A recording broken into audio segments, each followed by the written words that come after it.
دعائیں ناممکن چیزوں کے لیے ہی تو ہیں، ایسی چیزیں جو تمہاری پہنچ سے باہر ہیں، ایسی چیزیں جو تمہارے مقدر نے تم سے چھین لی ہیں، ایسی چیزیں جن کے ملنے کی تمہیں کہیں سے بھی امید نہیں، ایسی چیزیں جن کے ہونے کا تم خواب میں بھی تصور نہیں کر سکتے، ایسی چیزیں جن کے مخالف ساری کائنات آ کر کھڑی ہو جائے، ایسی چیزیں جو تمہارے تخیل میں بھی نہ سما پائے، ایسی چیزیں جنہیں ماننے سے تمہاری عقل انکار کر دے، ایسی چیزیں جن کے رونما ہونے کا تمہیں احساس تک نہ ہو، ایسی چیزیں جن کو دیکھ کر تمہاری عقل دنگ رہ جائے، ایسی چیزیں جنہیں نہ کبھی کسی نے دیکھا ہو اور نہ سنا ہو، ایسی چیزیں جن کے تذکرے سے الفاظ بھی گھبرائیں، ایسی چیزیں جو تم سوچتے ہو کہ کبھی حقیقت نہیں بن سکتی، ایسی چیزیں جن کے ہونے کا علم تمہاری چھٹی حس کو بھی نہیں چھو سکتا۔ دعائیں وہ معجزہ ہیں، دعائیں وہ معجزہ ہیں جنہیں تمہارا نصیب بھی نہیں روک سکتا، دعائیں وہ کن کا سوال ہیں، دعائیں وہ کن کا سوال ہیں جنہیں اللہ کبھی رد نہیں کرتا۔ دعائیں تو پھر ان چیزوں کے لیے ہی ہیں جو دسترس سے نکل جاتی ہیں، بس ایک صدا کی بات ہوتی ہے اور ہر کھوئی ہوئی چیز واپس مل جاتی ہے۔ تمہاری دعائیں ہی تمہارا مقدر ہوتی ہیں، جو بے جان کہانی میں پھر سے جان پھونک سکتی ہیں، وہ تمہاری دعائیں نہیں ہیں تو اور کیا ہے؟ اللہ ہر دعا کا جواب دیتا ہے، بس ذریعے مختلف ہوتے ہیں، کبھی وہ کسی انسان کو آپ سے ملوا کر جواب دیتا ہے اور کبھی اسے آپ سے دور کر کے، کبھی وہ ہواؤں کے ہاتھ پیغام بیچتا ہے تو کبھی اپنا جواب کسی ٹھوکر میں چھپا دیتا ہے، کبھی وہ سجدے میں گرا کر اپنی مصلحتیں سمجھاتا ہے اور کبھی ہاتھ تھام کر صبر کا صلہ دیتا ہے۔ آزمائش کا آنا اور روح کا ریزہ ریزہ ہو کر بکھر جانا بے وجہ نہیں ہے، کبھی تکلیف میں ہو تو اللہ کو محسوس کرنا، پھر اس کی موجودگی بھی دکھائی دے گی اور اس کی سرگوشی بھی سنائی دے گی۔ تڑپ دل میں وہ تب ہی اتارتا ہے جب وہ تمہیں یاد کرتا ہے، پھر تب وہ چاہتا ہے کہ تم اس سے بات کرو، اسے اپنی کیفیت سناؤ، اپنی ساری پریشانیاں اس کی دہلیز پہ چھوڑ آؤ، ہر فیصلہ اس کے سپرد کر آؤ، تاکہ بس تم اور اللہ رہ جاؤ، پھر سے مسکراؤ اور سب بھول جاؤ۔ مٹھاس تو بس اسی کے ذکر میں ہے اور سکون کے لیے تو اس کا نام ہی کافی ہے۔ تم تنہا نہیں ہو، تمہارے ساتھ اللہ ہے، اور جس کے ساتھ وہ ہو اس کے ساتھ تو کائنات کی رونقیں چلتی ہیں۔ کہانی کو اللہ تہجد تک تب لاتا ہے جب وہ چاہتا ہے کہ میرا بندہ مجھے منائے، مجھ سے بات کرے، میرے سامنے اپنی جھولی پھیلائے، تاکہ وہ اس کی مانگی ہوئی مرادوں پر آمین کہہ سکے۔ وقت اور حالات ہمیں ان راستوں پہ چلنے پر مجبور کر دیتے ہیں جن سے ہمیں تکلیف پہنچتی ہے، لیکن وہ راستے ہماری بہتری کے لیے ہوتے ہیں۔ وقت بھی بدلتا ہے اور نصیب بھی، لوگ بھی بدلتے ہیں اور حالات بھی۔ جیسے اللہ آسمان پہ تاریکی کے رنگ ہمیشہ نہیں رکھتا اور اس آسمان کو دن کے رنگ برنگے اجالوں سے بھر دیتا ہے، ویسے ہی وہ ہچکیوں کو مسکراہٹوں میں بدل دیتا ہے۔ اور اگر وہ آپ کو تہجد تک لے آیا ہے تو سمجھ لیجئے کہ اب صلے کا وقت ہے، اب قبولیت کا وقت ہے، اب ان تمام کہانیوں کے مکمل ہونے کا وقت ہے جن کا مکمل ہونا آپ کی نظر میں ناممکن ہے۔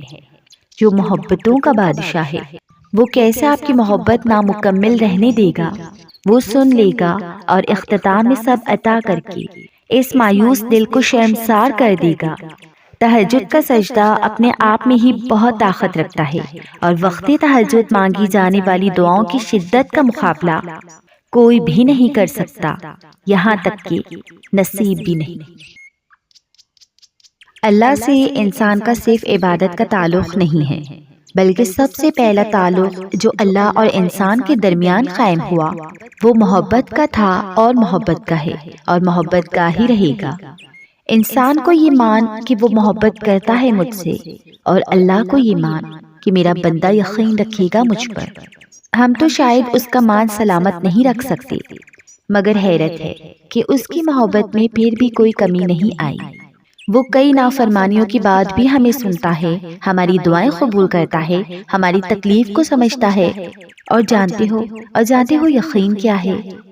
جب وہ انتظار کا کہے تو انتظار کیا جائے، جب وہ کسی چیز کو دور کر دے تو اس سے دور رہا جائے، جو وہ ہتھیلی پہ رکھ دے اس کو دل میں بسا لیا جائے، اور اپنے تمام فیصلوں پر اس کے فیصلوں کو ترجیح دی جائے، اس سے محبت کی جائے۔ جو چیز اس کو ناراض کرتی ہے اسے پھر مڑ کر کبھی نہ دیکھا جائے۔ کائنات کی تمام تکالیف ایک طرف اور اللہ سے دور ہو جانے کا دکھ ایک طرف، تو کیا اس سے جدا ہو کر رات کو نیند آ سکتی ہے؟ کیا اس کو ناراض کر کے سکون مل سکتا ہے؟ اگر ایسا ہوتا تو وہ کبھی انسان کا سکون اپنے ذکر میں نہ چھپاتا، اگر ایسا ہوتا تو وہ کبھی سجدہ نہ بناتا، اگر ایسا ہوتا تو انسان کا وجود کبھی بھی اللہ کے بغیر اتنا بے معنی اور خالی نہ ہوتا۔ اللہ دعائیں کبھی بھی ادھوری نہیں رہنے دیتا، بس کبھی کبھار وہ چاہتا ہے کہ اس کا بندہ اسے منائے، اس سے لاڈ کرے، اسے راضی کرے، اور ہو بھی کیوں نہ یہ چاہتیں، یہ عقیدتیں، یہ محبتیں حق ہیں اس کا، وہی اکلوتا حقدار ہے ان کا۔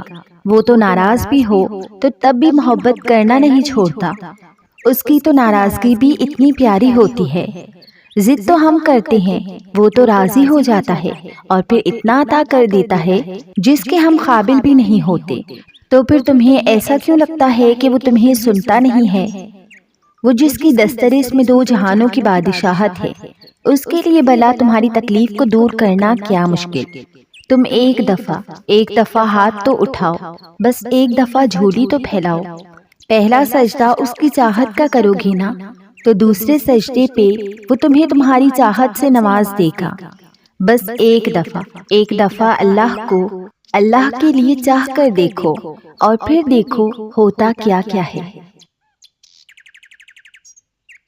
اللہ پاک نے قرآن میں فرمایا ہے کہ تم مجھے ویسا ہی پاؤ گے جیسا میرا گمان کرو گے۔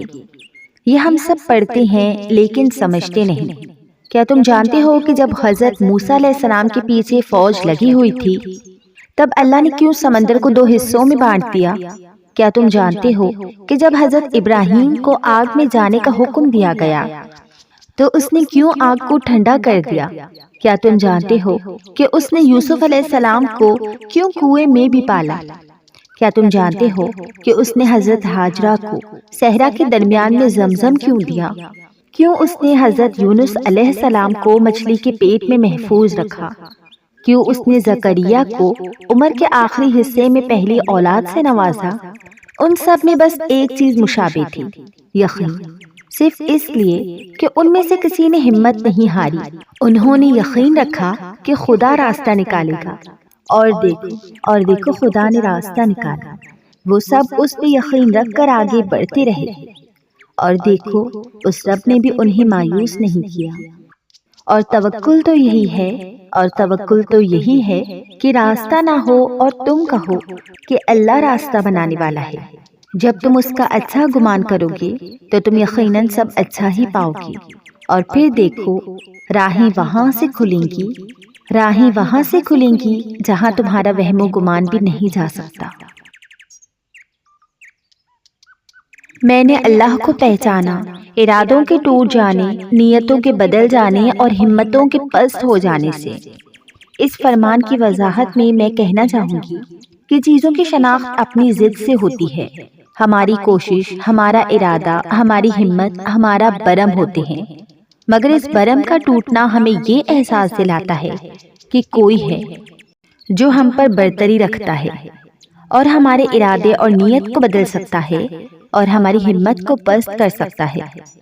کوئی ہے جو ہم سے بھی زیادہ ہمیں چاہتا ہے، کوئی ہے جو ہماری زندگی کے آنے والے کل کو نظر میں رکھتا ہے اور اس میں بلائی پیدا کرنے کی تدبیریں کرتا رہتا ہے، اور یقیناً وہ اللہ ہی ہے۔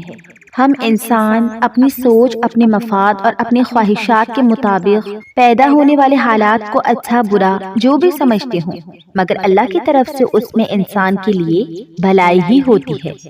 جب انسان کا کوئی ارادہ ٹوٹ جاتا ہے تو اکثر آنے والا وقت اسے بتاتا ہے کہ اس ارادے کا ٹوٹ جانا ہی بہتر تھا، نیت کا بدل جانا یا کسی کام سے روک دیا جانا انسان کو یہ احساس دلاتا ہے کہ اللہ ہے، اگرچہ کہ اس فرمان کی کیفیت ہر خاص و عام کے لیے ہے، مگر اس کا درست اطلاق صرف ان لوگوں پر ہوتا ہے جو اللہ کی پہچان کی جستجو کرتے ہیں اور اپنا آپ اس کے روبرو پیش کرتے ہیں۔